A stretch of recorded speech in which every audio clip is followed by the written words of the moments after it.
I think it was the most important single event in the financial world in the last 50 years.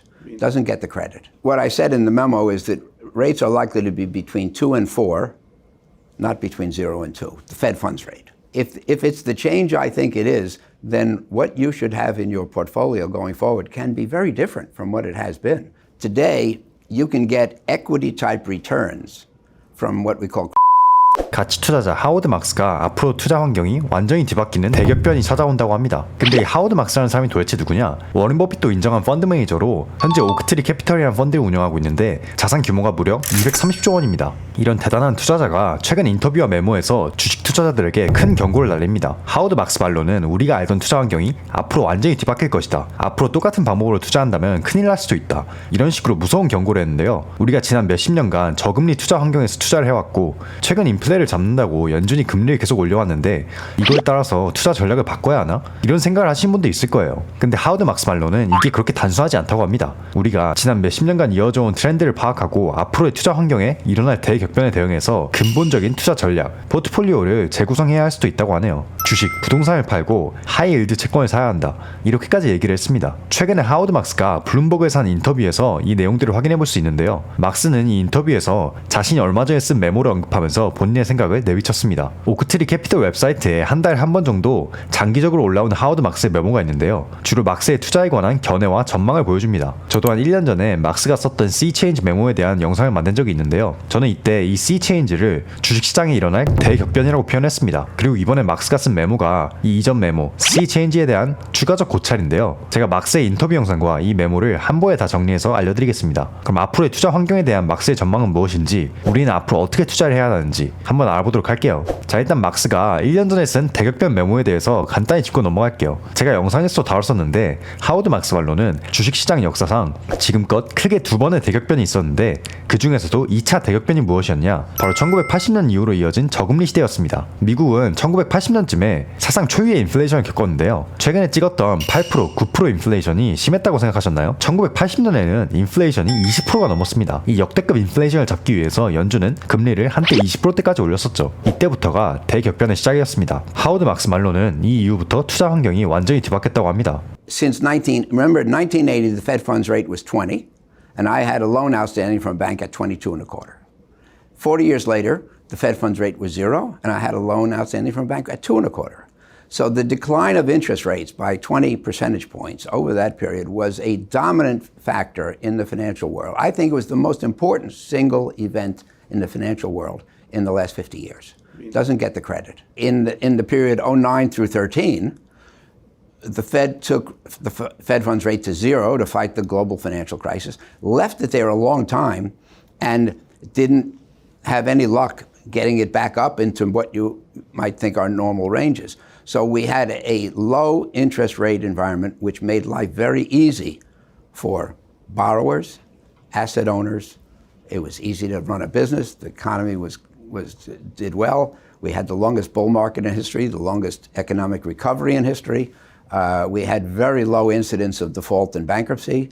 It was an easy world. 하워드 막스 말로는 금리가 1980년 이후로 계속 꾸준히 낮아지면서 투자와 빚을 지기가 훨씬 수월해졌다고 하죠. 1980년에는 대출을 받으면 이자가 22%였는데 2020년에는 이자가 2%였다고 합니다. 40년 동안 이자율이 무려 20%나 떨어진 거죠. 막스 말로는 이 장기적 금리 하락이 금융 역사상 가장 중대했던 이벤트인데 많은 사람들이 주목하지 않는다고 합니다. 실제로 2008년 금융위기 때 연준이 양적 완화를 통해서 엄청난 양의 달러를 찍어내고 그 이후로도 2015년까지 계속 제로 금리를 유지하면서 누구나 돈을 벌기 쉬운 환경이 조성됐다고 하죠. 그러니까 투자자, 사업자, 채무자 모두 좋은 환경이었습니다. 그래서 모두가 빚을 지기 시작했고 GDP 대비 가계부채가 1980년 이후로 급속도로 올라갔죠. 그러니까 빚을 지지 않고 저축만 하면 바보가 되는 세상이었던 겁니다. 근데 하워드 막스 말로는 이제 더 이상 이런 좋은 시절은 끝났다고 합니다.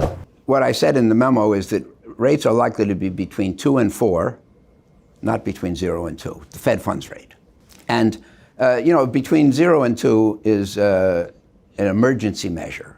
And, rates were, the Fed funds rate was 0 probably the majority of the time in the 09 to 21 period. And that's inappropriate. It stimulates. You can't live on a shot of adrenaline every morning for 13 years. And it does subsidize borrowers and penalize lenders and savers. And I would like to see a Fed get to a neutral position, which is neither stimulative nor restrictive. And I describe that as 2 to 4. If you came into this business since 1980, which is almost everybody, you have only seen declining interest rates or ultra low interest rates. People tend to say, well, that's what it's been for 40 years. That's normal.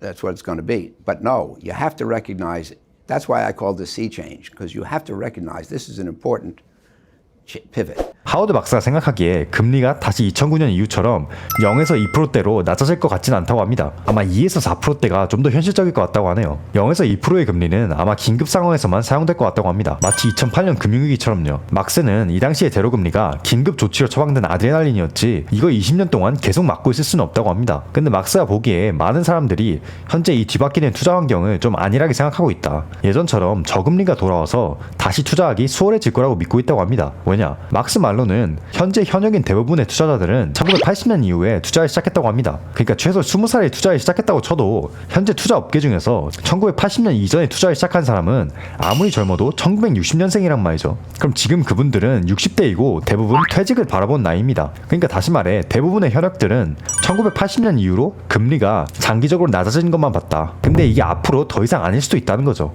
막스가 말하는 새로운 대격변이 찾아오고 있고 이제 앞으로 똑같은 방법으로 투자하기가 더욱 힘들어질 거라고 합니다. 막스는 실제로 이번에 쓴 메모에서 이 상황을 이렇게 비유했습니다. 개구리를 처음부터 끓는 물에 넣으면 바로 놀라서 뛰쳐나오지만 처음에 차가운 물에 넣었다가 온도를 서서히 올리면 개구리는 위협을 못 느끼고 자기도 모르는 사이에 끓는 물에 죽게 될 것이다. 지금 사람들도 40년 동안의 장기적인 금리 하락을 물의 온도가 서서히 올라가는 것처럼 못 느끼고 있다. 이렇게 표현했습니다. 그러니까 그동안 계속 이자율이 낮아지니까 회사들이 빚을 바로 갚지 않고 다시 대출을 많이 받았단 말이죠. 이 경우에 빚을 바로 되갚지 않고 대출 조건을 바꾸게 되는데 이자가 계속 낮아지면 새로운 조건의 대출을 받으면 낮은 이자율을 받을 수 있어서 이득이었습니다. 이게 지난 몇십 년간 가능했는데 이제는 불가능합니다. 이제 새로운 빚을 지려면 금리가 너무 높아졌기 때문이죠. 예를 들어 여러분이 강남에 빌딩 하나를 사려고 100억 원 빚을 졌다고 해볼게요. 이전에 금리가 낮을 때에는 이자율이 3%여서 1년 이자금을 3억 원을 받을 수 있다고 쳐봅시다. 그리고 월세 수입으로 7억 원을 받아서 총 수익이 4억 원이었습니다. 근데 이제 대출 만기가 다 돼가서 다시 대출을 받아야 하는데 금리가 올라서 이자율이 이제 7%가 돼버린 거죠. 그래서 1년 이자가 7억 원입니다. 거기에다가 경기도 안 좋아져서 임차인이 빌딩에서 많이 빠져나가서 월세도 줄었습니다. 월세 수입이 5억 원까지 떨어졌죠. 그래서 결국 이자는 7억 원인데 수입은 5억 원이니까 2억 원 손해를 보게 됩니다. 근데 그것뿐만이 아닙니다. 빌딩의 가치도 더 내려가서 은행에 현금을 더 줘야 하는 경우가 생기죠. 흔히 LTV, Loan to Value라는 비율을 맞춰야 하기 때문입니다. 이건 말 그대로 자산의 총 가치 대비 은행이 최대로 수용 가능한 대출의 비중인데요. 은행에 똑같은 금액의 대출을 유지하는데 내가 들고 있는 빌딩의 가치가 떨어진다면 가치 대비 대출의 비중이 너무 커지잖아요. 그럼 은행이 지는 리스크가 너무 커지니까 이 LTV 비율을 원래 대출할 때와 똑같이 맞추기 위해서 은행에 현금을 더 줘야 합니다. 그러니까 부족한 월세 수입으로 생긴 손해도 메꿔야 하고 은행에 현금도 더 줘야 하는 최악의 상황인 거죠. 이런 환경에서는 당연히 기업들이 힘들 수밖에 없습니다. 하워드 막스는 이런 큰 대격변을 맞이해서 투자자들이 투자 전략, 포트폴리오 구성을 재고려하고 바꿀 필요가 있다고 해요. S&P 500 stock index has returned 10% a year plus, just a little over 10, for 100 years. That was enough to turn $1 in 1920 into $15,000. That's a good rate of return. Today, you can get equity-type returns from what we call credit instruments, loans, corporate loans, loans for buyouts. You can get high single digits on high-yield bonds and leveraged loans, public instruments that are tradable and liquid, or low double digits on private loans for buyouts. The best buyouts, the biggest buyouts, double-digit returns. Isn't that enough? Loans on credit instruments, returns on credit instruments are much safer than equity. Equity just gets the residual. After everybody gets paid, they get what's left. Credit gets paid early in the process, and if people don't pay you, you get the company because they go bankrupt. So it's quite safe and returns that are fully competitive with equities with a good level of safety. 이 인터뷰에서 막스가 추천하는 투자처는 바로 하이힐드 채권입니다. 이 하이힐드 채권이 도대체 뭐냐? 우리가 흔히 아는 애플, 구글, 아마존 이런 잘 나가는 대기업들이 발행하는 채권이 아니라 비교적 신용 등급이 낮고 재정적으로 그렇게 건강하지 않은 회사들이 발행하는 채권, 그러니까 빈 문서입니다. 그래서 대기업들의 채권보다는 좀 더 수익률이 높죠. 왜냐하면 그만큼 리스크가 높기 때문입니다. 어쨌든 막스 말로는 이제 이 하이힐드 채권에서 주식 같은 수익률을 거둘 수도 있다고 해요. 메모를 보면 2002년 초에는 이 하이힐드 채권이 4%대였지만 지금은 8% 정도 수익률을 가져다 줄 수 있다고 합니다. 그러면서 막스는 주식이랑 부동산을 팔고 하이힐드 채권을 사라고 추천하는데요. 실제로 메모에서 추천한 채권 인덱스를 보면 아이스 하이힐드 인덱스는 8.5% 수익률, CS 레버리지 론 인덱스는 10% 수익률이라고 합니다. 아이스 인덱스를 제가 직접 확인해 보니까 진짜로 2022년부터 채권이 주는 일드 수익률이 8%대긴 하네요. 이 인덱스를 추정하는 ETF에는 iShares Broad USD High Yield Corporate Bond ETF,